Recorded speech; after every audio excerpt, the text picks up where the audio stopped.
Hello friends, welcome back to my channel. তো friends দেখো, আমি রেডি হয়ে গেছি। আমি এসেছি আমার বাড়িতে, এখানে এখন থাকবো। আগের দিন 25শে ডিসেম্বরে এসেছি, আর আজকে যাচ্ছি ডাকঘর কালী মন্দিরে পুজো দিতে। তো তোমরা দেখতে থাকো ভিডিওটা। দেখো ফ্রেন্ডস, আমরা এখানে সবাই বেরিয়ে পড়েছি। আমি, আমার বর, আর এদিকে আছে দিদি, জামাইবাবু আর মানিক। তো আমরা এখন যাবো ডাকঘর কালী মন্দিরে পুজো দিতে। সকাল সকালই বেরিয়ে পড়েছি। তো মনের মধ্যে একটা খুব ভালো লাগা কাজ করছে, কারণ অনেক দিন পর যাচ্ছি।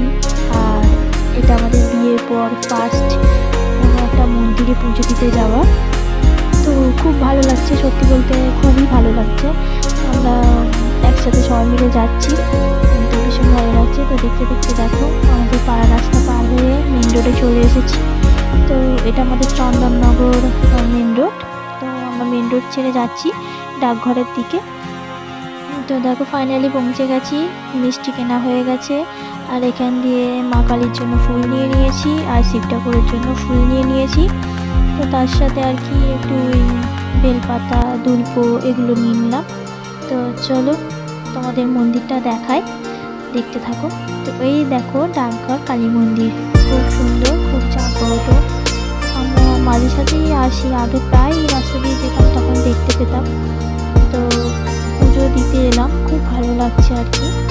আর এই দেখো মায়ের মুখটা, কি সুন্দর মায়া ভরা মুখ, দেখলেই মনটা সত্যি ভালো হয়ে যায়। খুব খুব ভালো লাগছে, মানে মনে হয় যেন এখানেই থাকি। আর এই দেখো এদিকে হচ্ছে শিব ঠাকুরের মন্দির, মানে এই কালী মন্দিরের ঠিক পাশে, একসাথে পাশে একদম। দেখো শিব ঠাকুরটাকেও খুব সুন্দর লাগছে।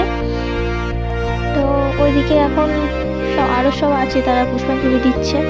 তো আমরা ওই জন্য এইদিকে ঠাকুরগুলোকে সব দেখছি, প্রণাম করে নিচ্ছি। তো ওদের হয়ে গেলে আমরা বসবো। তো দেখতেই পাচ্ছ কত সুন্দর লাগছে, আমরা একসাথে সব আছি, খুব ভালো লাগছে।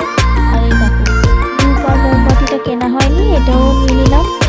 এবারে আমরা বসবো, আমাদেরও সময় এসে গেছে, ওই জন্য আমরা এগিয়ে যাচ্ছি। তো এই দেখো তোমাদের দেখাই, সত্যি মানে পুজোটা কমপ্লিট হয়ে গেল, ভাবতেই পারিনি। তো চলো বাড়ির দিকে যাওয়া যাক। না বাড়ি যাবো না, আমরা একটু বেরোবো, মানে ঘুরতে যাবো এখান থেকে। কোথায় যাচ্ছি ভিডিওটা দেখতে থাকো। এদিকে ওরা গাড়িতে উঠে গেছে, এবার আমরা উঠবো। এই দেখো বসে পড়েছি, ঠিক আছে। মন্দির ছেড়ে আমরা চলে যাচ্ছি ঘুরতে। তো আমরা এবারে যাচ্ছি বাটার দিকে, মানে বাটার দিকে কোথায় যাচ্ছি কিন্তু দেখতে থাকো, তবে বুঝতে পারবে। তো এই দেখো আমরা বাটা ক্রস করে গেছি, তো এখন আমরা যাচ্ছি। আর দিদি জামাইরা পিছন দিকে আছে। আমি গাড়িতে বসে বসে ভিডিও রিলস সব প্রায় করতে করতে যাচ্ছি। আর এই দেখো দেখতে পাচ্ছি পিছন দিকে এই গাড়িটা, এটা হচ্ছে দিদি জামাইও মানিকরা আছে। তো দেখতেই পাচ্ছ আমরা যাচ্ছি। আর দেখো আমরা বাটার ভিতরে ঢুকে গেছি, দেখতে পাচ্ছ রাস্তাটা কত সুন্দর, মানে ভীষণ ভালো লাগছিল। সেদিন শীতকাল, তো শীতকাল বলে মনেই হচ্ছিল না, গাড়িতে একটা হাওয়া লাগছিল, কিন্তু এমন এত রোদ বেরিয়েছিল যে সেরকম কিছু মনে হয়নি, খুব ভালো লাগছিল। তো আমি এই সুন্দর সুন্দর জায়গাগুলো, একটু সুন্দর মুহূর্তগুলোকে ছবি তুলে রাখি। আর এটা হচ্ছে আমাদের বাটা গঙ্গাধারের সাইডে যে ফ্ল্যাটগুলো, সেগুলো দেখতে পাচ্ছ কত সুন্দর, মানে এত সুন্দর লাগছিল, মনে হচ্ছিল এখানে দাঁড়িয়ে কিছুক্ষণ দাঁড়িয়ে থাকি। কিন্তু আমরা তো যাচ্ছি ঘুরতে, আমরা কেন এখানে দাঁড়াবো, ওই জন্য আমরা সেখান দিয়ে যাচ্ছি। আর দেখো এখানে রাস্তা ফাঁকা বলতে দিদি জামাইবাবু মানিক আমরা পাশাপাশি একসাথে যাচ্ছি, মানে দুটো বাইক মাঝখান দিয়ে যাচ্ছি পাশাপাশি। আর এটা হচ্ছে ইট ভাটা, দেখতে পাচ্ছি লম্বা মতো যেটা, এটা হচ্ছে ইট ভাটা।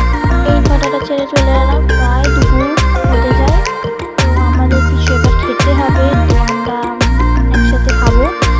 দিদিরা নিরামিষ উপোস করে বৃহস্পতিবার, তাই আমরাও খুঁজছি কোথায় নিরামিষ খাবার দাবার কিছু পাওয়া যায় কিনা।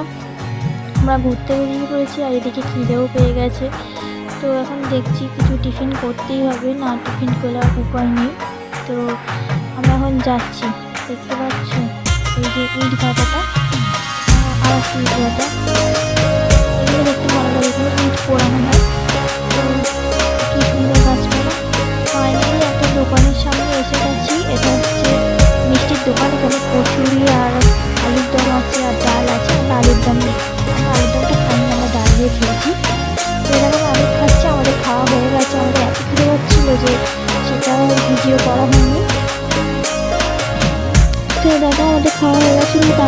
চলে এসেছি গঙ্গার ধারে। এটা হচ্ছে আমরা ফটোতে এসেছি ঘুরতে একটু। তো এখানে আমরা সবাই মিলে গল্প করছিলাম, মানে খুবই আনন্দ হচ্ছিলো। কিছু রিলসও বানিয়ে নিয়েছি এখান থেকে। আর এই দেখো জোয়ার, এখন জোয়ারটা সবাই আসছিল, আমরা সেই সময় গিয়ে পৌঁছেছি। আর খুব ভালো লাগছিলো, সবাই প্রাকৃতিক দৃশ্য উপভোগ করছিল। তো এখানে সবাই গঙ্গার দিকে এক ধারে তাকিয়েছিল, খুব ভালো লাগছিলো। পিঠেরও অনেক ভালো লাগছিলো, ওগুলো বেশ ভালো লাগছিলো। ওগুলো হাইক করে দিল তোমাদের সবাইকে, আমাকে বলছিল তুমিও হাই করে দাও, তাই আমি একটু হাই করে দিলাম। তো তারপরে আর কি এই পাশেই একটা মন্দির ছিল, সেখানে আমরা গেলাম। বলি যে এই কাছাকাছি এসছি, মন্দিরটা দর্শন করেই যায়। তো এটাও একটা কালী মন্দির, আর এর পাশে আছে শিব মন্দির। তোমাদেরকে দেখাচ্ছি, তোমরা দেখো। দেখো এটা হচ্ছে শিব ঠাকুরের মন্দির, আর এই পাশটা হচ্ছে কালী মন্দির। এখন দুপুরবেলা তো তাই বন্ধ হয়ে গেছে মন্দিরটা। এখানে সন্ধ্যা আরতি খুব সুন্দর হয়, সন্ধ্যেবেলা ভীষণ ভালো লাগে।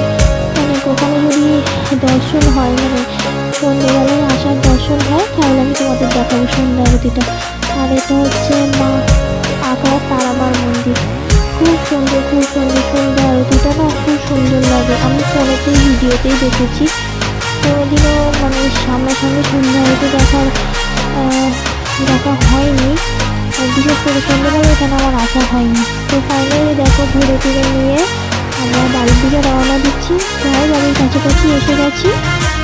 তো এই দেখো মায়ের দোকানের সামনে, এই দেখো আমার মা বসে আছে দোকানে, আর একটা কাকা বসে আছে এখানে। আর আমি বড় মার সাথে গল্প করতে করতে বাড়ি ফিরে এলাম। তো ফ্রেন্ডস, ভিডিওটা এই পর্যন্তই। ভিডিওটা ভালো লাগলে একটা লাইক কমেন্ট শেয়ার করে দিও, আর অবশ্যই চ্যানেলটা সাবস্ক্রাইব করে দিও। আমার পাশে থেকে বন্ধুরা একটা লাইক আর একটা সাবস্ক্রাইব করে দিও। টাটা।